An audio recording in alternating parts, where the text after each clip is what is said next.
I'm sure you are experiencing it right now, living paycheck to paycheck.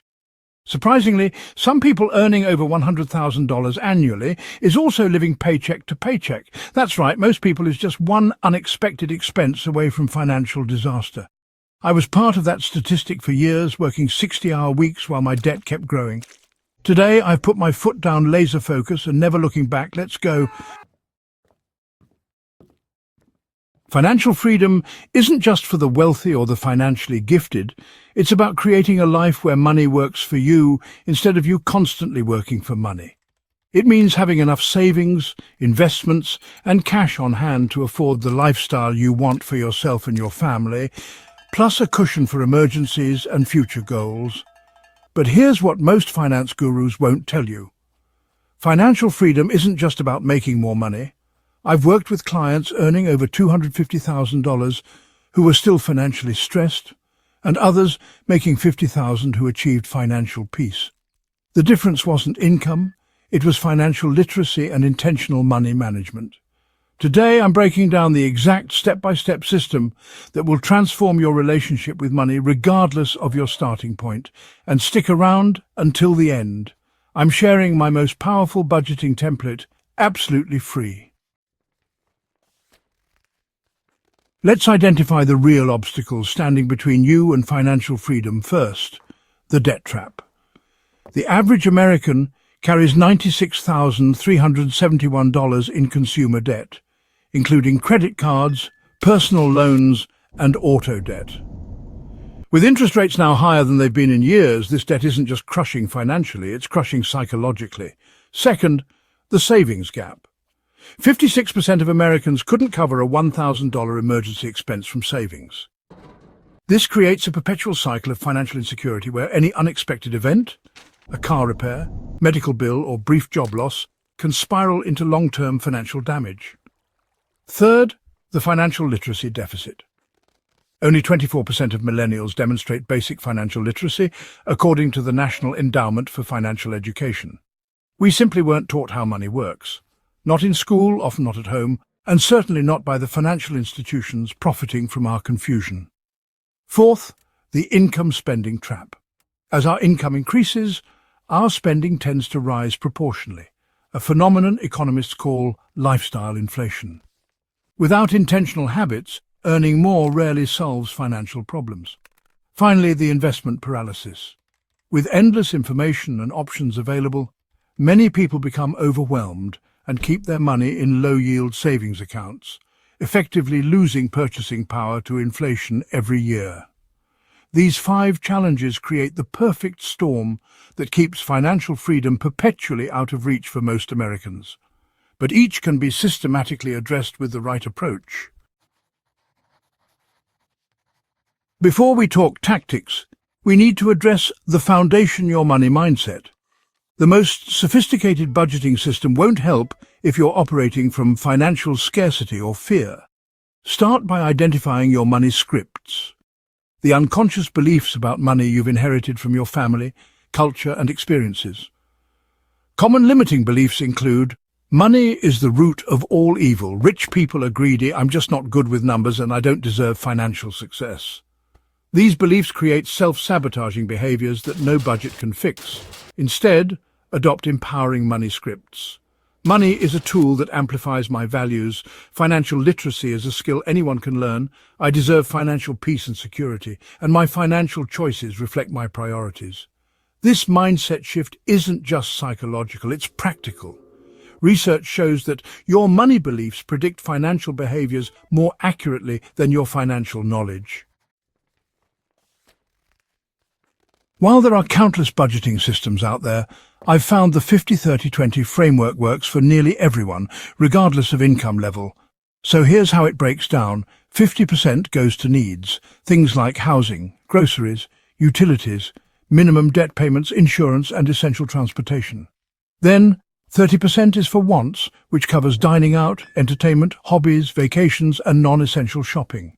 Finally, 20% is set aside for savings or debt. Think retirement contributions, emergency fund, and making extra debt payments. If your needs end up exceeding 50%, you really have 3 options. You can increase your income, decrease your expenses, maybe through some major lifestyle changes like housing, or you can temporarily modify the framework to 60-20-20 while working toward that ideal ratio. The real power of this system is its flexibility combined with clear guardrails. It acknowledges you're human and need enjoyment, which is where that 30% for wants comes in, while still ensuring you make steady progress toward financial freedom with that 20% for savings and debt. With high interest rates these days, debt elimination really has to be a priority. The most mathematically efficient approach is what's called the avalanche method.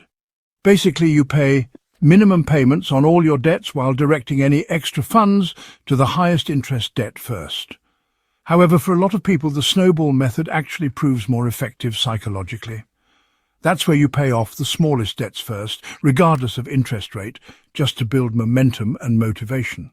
The critical principles, no matter which method you choose, are always pay more than minimums when possible, focus intensely on one debt at a time, use those psychological wins to keep your motivation up, automate payments so you don't miss deadlines, and absolutely stop accumulating new debt during the process.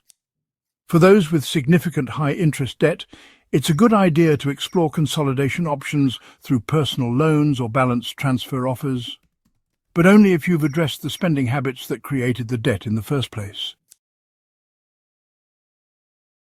Your emergency fund is really the foundation of financial stability. Without it, you're constantly vulnerable to setbacks. Start with a starter emergency fund of $1,000 while you're aggressively paying down high-interest debt. Once that high-interest debt is eliminated, work on building your full emergency fund, which should cover 3 to 6 months of essential expenses. This fund should be easily accessible, but not too accessible. So a separate high-yield savings account is ideal. It needs to be fully liquid without penalties for withdrawal, and most importantly used only for genuine emergencies, not for foreseeable expenses. Recent economic volatility has really demonstrated why this fund must be prioritized. Even high-income earners with significant investments can face cash flow emergencies. Retirement investing must be prioritized earlier than most people realize. Thanks to compound interest, contributions in your 20s and 30s are, exponentially more powerful than contributions in your 40s and 50s. The hierarchy of retirement savings goes like this. Employer-matched 401k contributions. Think of it as free money. Then HSA contributions if you're eligible because of that triple tax advantage. Next, Roth IRA up to annual limits, followed by additional 401k contributions up to the maximum, and finally, taxable brokerage accounts for any extra savings. For most people, low-cost index funds offer the ideal combination of diversification, low fees, and historical performance. Target date retirement funds can provide appropriate asset allocation that automatically adjusts as you approach retirement age. Remember, you're not just saving for retirement, you're really buying your freedom from mandatory work later in life. While controlling spending is essential, expanding income actually provides mathematical advantages that no budget cutting can match. So, focus on these income growth areas. Primary income optimization. Negotiate your salary, since the average raise from negotiation is about 7%. Pursue strategic promotions and document achievements that justify compensation increases. Skill development is huge. Invest in education and certifications that increase your market value, since the return on investment for skill development often exceeds 100%. Then, there are side income streams. Leverage your existing skills, assets, or interests to create secondary income. Even $500 a month, compounds dramatically over time. And don't forget passive income development. Gradually build income streams that require minimal ongoing time, like dividend stocks, rental properties, or digital products. Remember, income potential is theoretically unlimited, while expense cutting has natural flaws. So, balance both approaches for maximum impact. Let me share Maria's story. a former client who transformed her finances and life using these exact principles.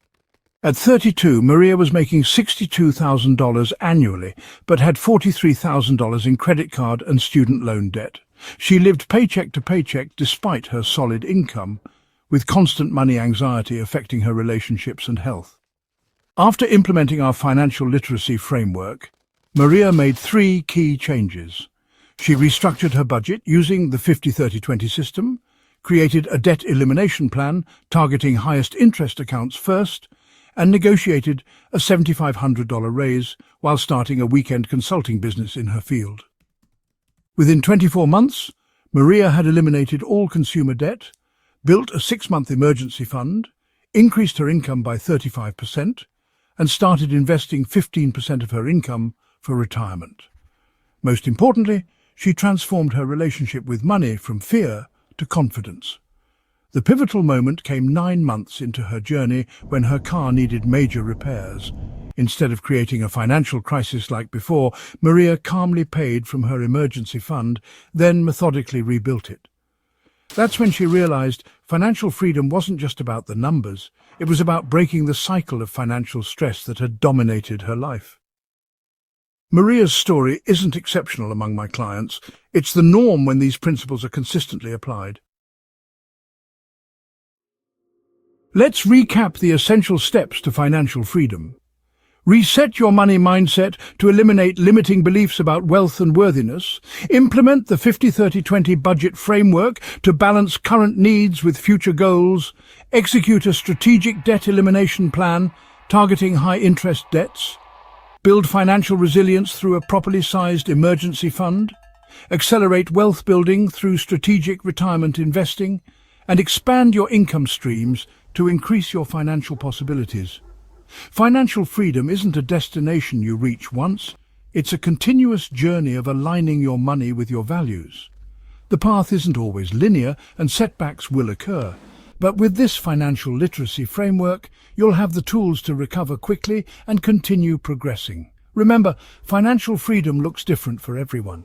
Maybe it's retiring early, starting a business, supporting causes you care about, or simply living without financial stress.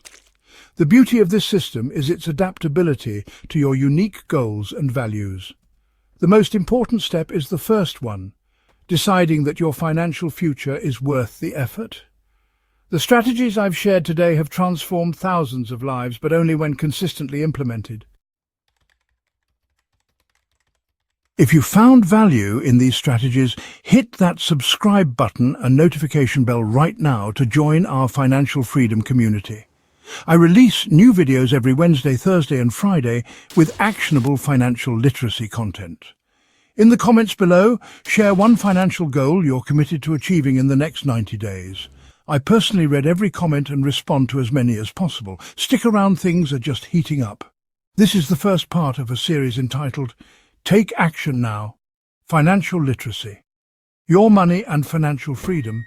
Don't sleep on this. It might be just for you. 1, 2, 3, 4. Let's go. Remember, financial literacy isn't just about money. It's about creating the life you deserve. I'm your host, Finance Inspector, and I'll see you in the next video.